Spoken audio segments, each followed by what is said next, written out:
महाकुंभ 2025 में अलग अलग तरह के संत हैं, अलग अलग तरह के लोग हैं और यहाँ देखिए बैठे हुए हैं जी। क्या नाम है आपका? कौन से वाला नाम? बहुत संन्यास सारे के बाद नाम वाला है। नाम। मेरे को अभी बहुत सारे मिले यहाँ पे, मशानी गोरख, बटुक भैरव, राघव, माधव, बहुत सारे नाम मिले हुए मेरे को। अच्छा जी। सर्वेश्वरी, जगदेश्वरी, जगदीश। हाँ। आप जिसको हमेशा जो हंसते दिखता क्यों है। रहते हैं? अब क्या करें, दुनिया में कभी भी अंत हो सकता है यार। हंसते हंसते मरूंगा मैं। हंसते हंसते अभी भी अंत हो सकता है ना मौत का। अभी नहीं हंसे तो फिर एकदम से लगा कि यार मैं तो बिजी था, भगवान ने तो रुको रुको, टाइम को रोको, मौत को।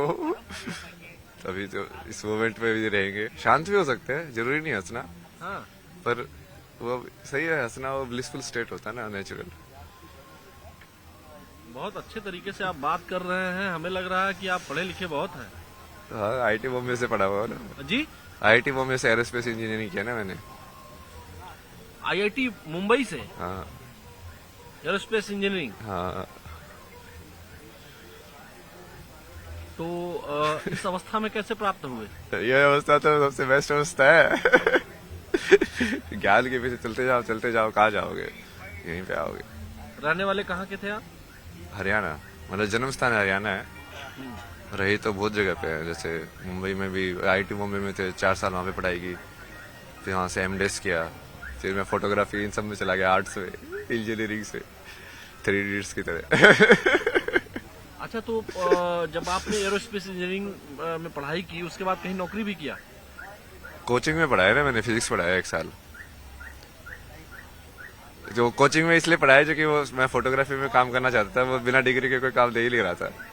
तो 1 साल वो कोचिंग में पढ़ा के उसका एक एंट्रेंस होता है अलग से, फिर वो क्लियर करके फिर से वो मास्टर्स इन डिजाइन डिग्री है ना, ये डिजाइन में होता है, interaction design, visual communication, product design, animation, ये सब चीजें। तो वो सब चीजें सीखी मैंने फिर। अच्छा। वो ऐसे हुआ ना, तुम जिंदगी का मतलब ढूंढते जाओगे। तो पहले ही जिंदगी का मतलब, जैसे मैं इंजीनियरिंग टाइम पे भी फिलोसफी के कोर्सेज लेता था, ये पोस्ट मॉडर्निज्म, सोक्रेटिस, प्लेटो, ये सब भाई क्या बोल रहे हैं। समझने के लिए ना कि मीनिंग ऑफ लाइफ है क्या, करना क्या है। तो समझ में आया मीनिंग ऑफ लाइफ? तो उस टाइम पे समझ में आया कि अच्छा पैशन मीनिंग ऑफ लाइफ है। तो मैं कहा चलो फोटोग्राफी करेंगे भाई, घूमेंगे, ड्रीम लाइफ जिएंगे, हर जगह जाएंगे, अपना पैसे भी आएंगे, मजे भी करेंगे, सब दुनिया ही दुनिया है। तो पैसा कमाया? हाँ, पैसा तो मैं वैसे भी कमा ही सकता था, पर वो फोटोग्राफी वाला पैशन उसको पूरा किया मैंने। मतलब ट्रैवल फोटोग्राफर था ना मैं। कब आए यहाँ? यहाँ पे तो कल ही आए थे। अखाड़े में तो सुबह ही आए हैं, मतलब आज। इसके पहले कहाँ रहते हैं? इससे पहले काशी था मैं, 1.5 महीने के आसपास। अच्छा जी।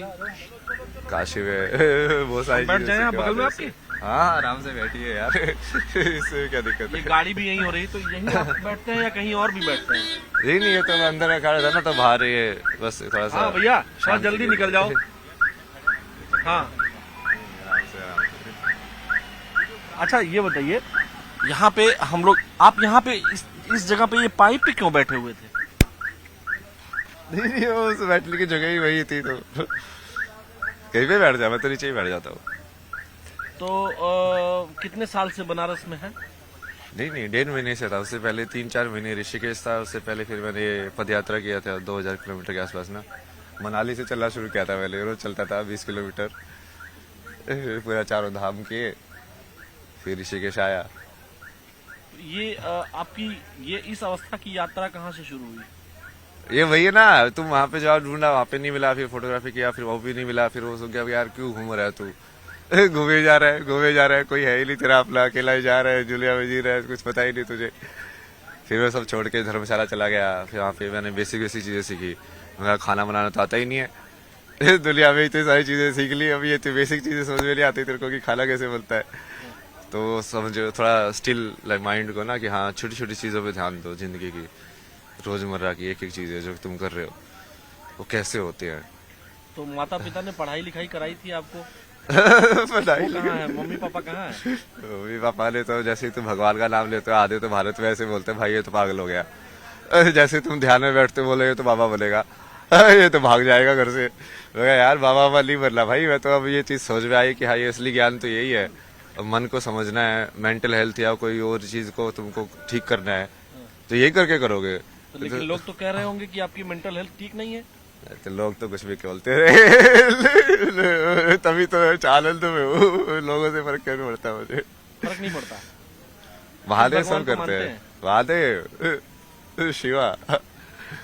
तो भगवान शिव को तो कभी कभी गुस्सा भी आ जाता है। अब मुझे तो बहुत आता है थप्पड़ मार जाता है एक को। अच्छा, कोई पूछते नहीं है कि इतने बड़े बड़े नाखून कर लिए हैं, बड़े बड़े बाल कर लिए हैं, पूछते रहते लोग, तो क्या जवाब देते हैं उनको? सबको अलग अलग जवाब देता हूँ मैं।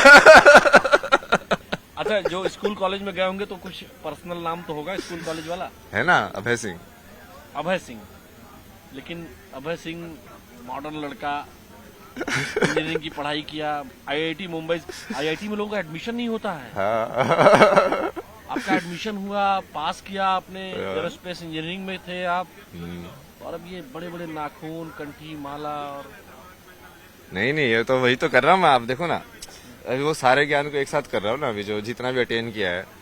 अब जब आप मान लो ग्राफिक डिजाइन सीखोगे, फॉर्म्स आप कैसे बनाते हो, अब फॉर्म्स, विजुअल फॉर्म्स कैसे बनती है ना ये, तो सबसे पहले तो आपको जो बेसिक फॉर्म्स जो है ना वो सर्कल है। अब तुम चालू करते जाओ, सर्कल मतलब एक्चुअली में वो सर्कल नहीं है, पॉइंट है बेसिक फॉर्म।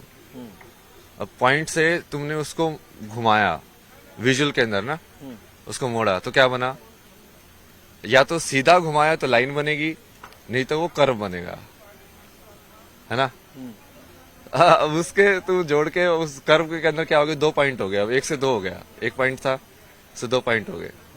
अब ये कितनी लाइन जोड़ के तुम पहले एक क्लोज्ड फॉर्म बना सकते हो। ये आपने ये जो बनाया हुआ है, इसमें ये क्या है?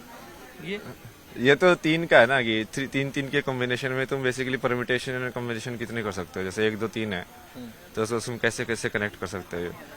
ये मैथमेटिक्स है ना। ये I am O 0 I am- शून्य आई एम जीरो इन संख्या, संख्या। Why you are zero in संख्या? शून्य है ना, वही तो है चेतना मतलब।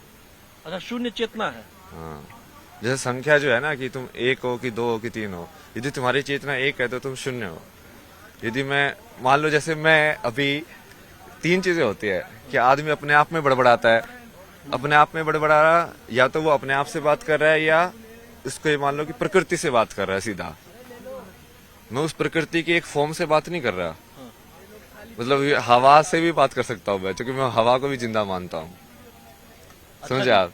तो अब वो जब आप वैसे सोचने लग जाओगे तो आपको तीनों विचार एक हो जाएंगे। जो आप अपने आप से बात करते हो, जो आप प्रकृति से बात करते हो, और जो आप प्रकृति के किसी एक हिस्से से बात करते हो, जैसे आपसे बात कर रहे हो अभी।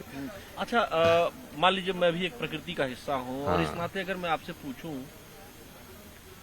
कि इस समय हवा में क्या है, प्रकृति आपसे क्या कह रही है? यही कह रही है, मजे कर। मजे करो। महादेव बोलते चलता ये क्या है? ये क्या बनाया है आपने? ये तो पंचकोश है ना ये। अच्छा जी, ये 1 2 3 4 5। 5 जो बॉडी होते हैं ना आपके, पंचकोश बोलते हैं उसको, 5 शीट्स जो बोलते हैं। इसमें आपने लिखा है क्या क्या है इसका? थोड़ा डिराइव करिए इसको। इसका भी डिराइव करे। तो अभी जैसे मैं अभी जिसमें हूँ ना, आप उसको बोल सकते हो कि मैं आनंदमय कोश में हूँ। आनंदमय कोश में मतलब कि अब मेरे को फर्क नहीं पड़ता है, जो शब्द निकल रहे बिल्कुल बिल्कुल तुम फ्री फ्लो स्टेट जिसको बोल सकते हो, लाइक हाँ जैसा मैं हूँ वैसा हूँ। मैं बीड़ी भी पी सकता हूँ, कोई नहीं है भाई, ऐसा ही हूँ मैं। तुम पागल समझो समझो, नहीं समझो मत समझो, समझे। दूसरी स्टेज क्या है? अब ये अंदर से चालू कर रहे हैं हम ना। हाँ। तब उसके बाद विज्ञान में कोश आता है। विज्ञान में कोश मतलब कि जहाँ से बुद्धि का जनक होता है, महत्व का। तो यहाँ पे इस डायग्राम में इसलिए समझाता ना मैं, सबसे पहले डिफरेंशिएशन जिसको बोलते हैं ना, कि हम किसी चीज को 2 बता पा रहे हैं। जैसे विजुअली किसी चीज को 2 कैसे बताओगे? मान लो यदि लाइट नहीं होगी, पूरा अंधेरा होगा, तो आप 2 बता पाओगे? नहीं बता पाओगे, है ना।